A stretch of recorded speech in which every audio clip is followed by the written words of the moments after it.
Hey everyone, so welcome to my YouTube channel. So आज का जो हमारा टॉपिक होने वाला है वो है मोस्ट इंपॉर्टेंट टॉपिक्स जो है नेट और सेट के पेपर के लिए बहुत ज़्यादा इंपॉर्टेंट। ठीक है, आप सभी को पता होगा नेट के या लाइफ साइंस का जो सिलेबस है उसमें 13 यूनिट्स होती हैं। ठीक है, और 13 यूनिट्स में मैंने अभी 5 यूनिट के बारे में डिस्कस किया है। ठीक है, बाकी जो बचेगी वो आगे वाली वीडियो में हम डिस्कस कर लेंगे। तो ये जो जितने भी मैंने यहाँ पे टॉपिक्स लिखे हैं, अगर आप इनको भी करके जाओगे तो आपका पेपर बहुत ईजीली क्वालिफाई हो जाएगा। ठीक है, तो लेट्स स्टार्ट। बायोकेमिस्ट्री में पहला टॉपिक होता है वो है कार्बोहाइड्रेट, जो आपको पढ़ के जाना ही जाना है। ठीक है, उसके बाद आता है न्यूक्लिक एसिड, उसके बाद आते हैं प्रोटीन्स।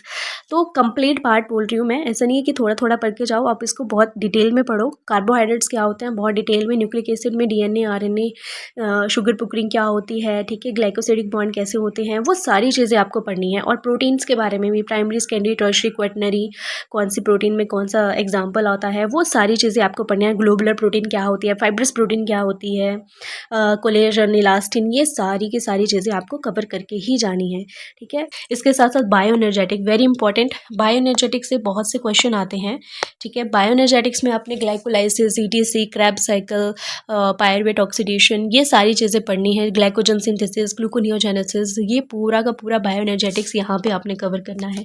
बहुत से क्वेश्चन आपको यहाँ से देखने को मिलते हैं। इसके बाद बहुत इंपॉर्टेंट टॉपिक आता है एंजाइम काइनेटिक्स।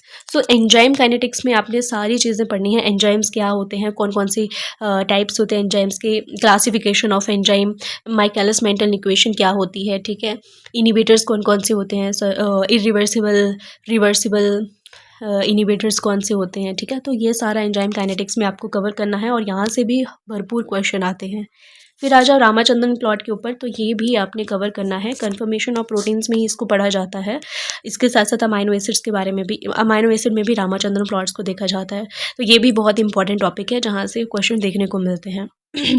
फिर आते हैं मेटाबॉलिज्म ऑफ कार्बोहाइड्रेट के ऊपर।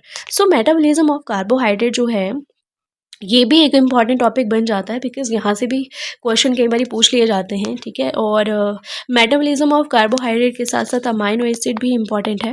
ठीक है, अगर आप ये भी करके जाओगे तो और अच्छी बात है, बिकॉज यहाँ से भी क्वेश्चन पूछ लिए जाते हैं।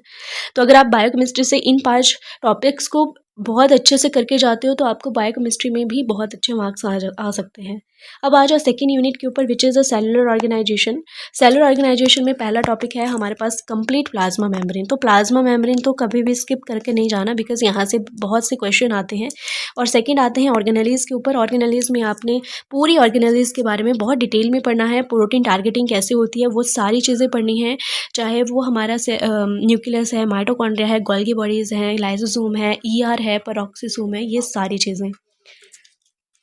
और इसके साथ साथ साइटोस्केलेटन बहुत इंपॉर्टेंट टॉपिक है। साइटोस्केलेटन जिसमें आपने 3 तरह के साइटोस्केलेटन पढ़े हैं। माइक्रोट्यूब्यूल्स क्या होते हैं, माइक्रोफिलामेंट क्या होता है, इंटरमीडिएट फिलामेंट क्या होते हैं, और कौन कौन सी प्रोटीन रिस्पॉन्सिबल होती है साइटोस्केलेटन में, वो सारी चीज़ें पढ़नी है। इसके बाद आते हैं ओपेरॉन मॉडल के ऊपर। ओपेरॉन मॉडल से हर बार क्वेश्चन आता है। इसके साथ साथ ट्रिप्टोफैन ओपेरॉन से भी बहुत से क्वेश्चन आते हैं।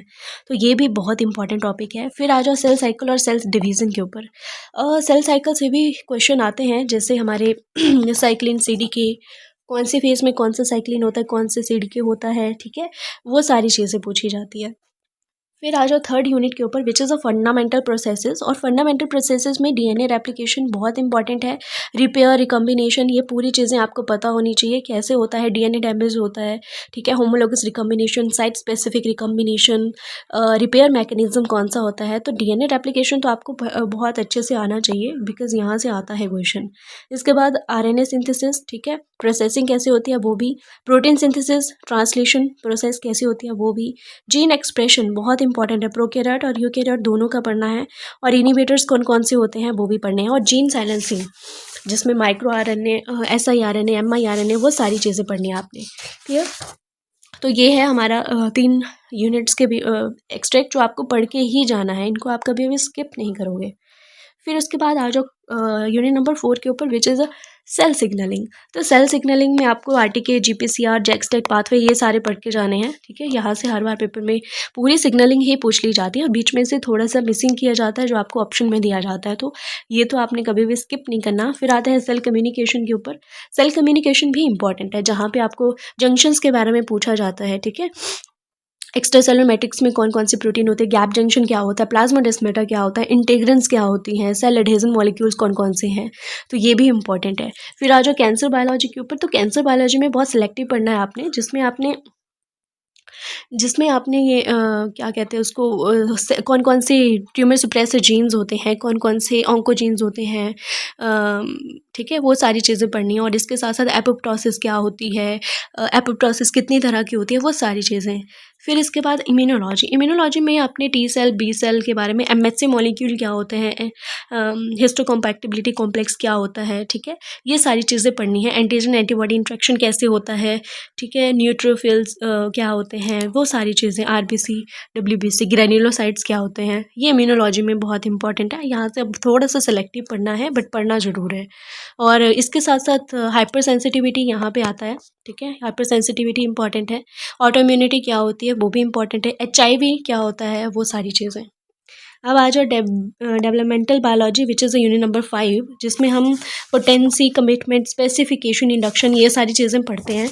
और यहाँ से पोटेंसी से तो हर बार पेपर में क्वेश्चन आता है। कमिटमेंट क्या होता है, वो भी पढ़ना है। स्पेसिफिकेशन 2 तरह का होता है, वो भी पढ़ना है। इंडक्शन क्या होता है, वो भी। और फिर आ जाओ गेमेटोजेनेसिस, फर्टिलाइजेशन, ये भी इंपॉर्टेंट है, ठीक है। ह्यूमन के केस में क्या क्या, गेमेटोजेनेसिस, स्पर्म एग के बीच में कौन कौन सी प्रोटीन्स होती हैं, वो सारी चीज़ें। फिर आ जाओ pattern development in case of Drosophila, बहुत इंपॉर्टेंट है, हर बार पेपर में यहाँ से क्वेश्चन पूछे जाते हैं। लिम्ब डेवलपमेंट से बहुत से क्वेश्चन पूछे जाते हैं, ये भी बहुत इंपॉर्टेंट है। रीजनरेशन क्या होता है, वो भी कितनी तरह का होता है, हर बार यहाँ से हर बार पेपर में पूछा जाता है। वर्टिब्रेट्स के केस में आपको पढ़ना होता है। फिर आ जाओ वल्वा डेवलपमेंट या फॉर्मेशन, तो ये भी बहुत इंपॉर्टेंट है। सी एलिगेंस के केस में हम इसको पढ़ते हैं, ठीक है, यहाँ से हर बार पेपर में क्वेश्चन पूछा जाता है। म्यूटेशन यहाँ से पूछी जाती है, ठीक है, म्यूटेशन में क्वेश्चन आता है कि क्या क्या म्यूटेशन हो सकती है अगर ये सेल एब्सेंट होते हैं तो। रूट एंड शूट मेरिस्टेम यहाँ से भी क्वेश्चन आते हैं। फिर आता है फ्लोरल डेवलपमेंट, जिसमें हम A B C D and E model पढ़ते हैं, तो ये भी बहुत इंपॉर्टेंट है।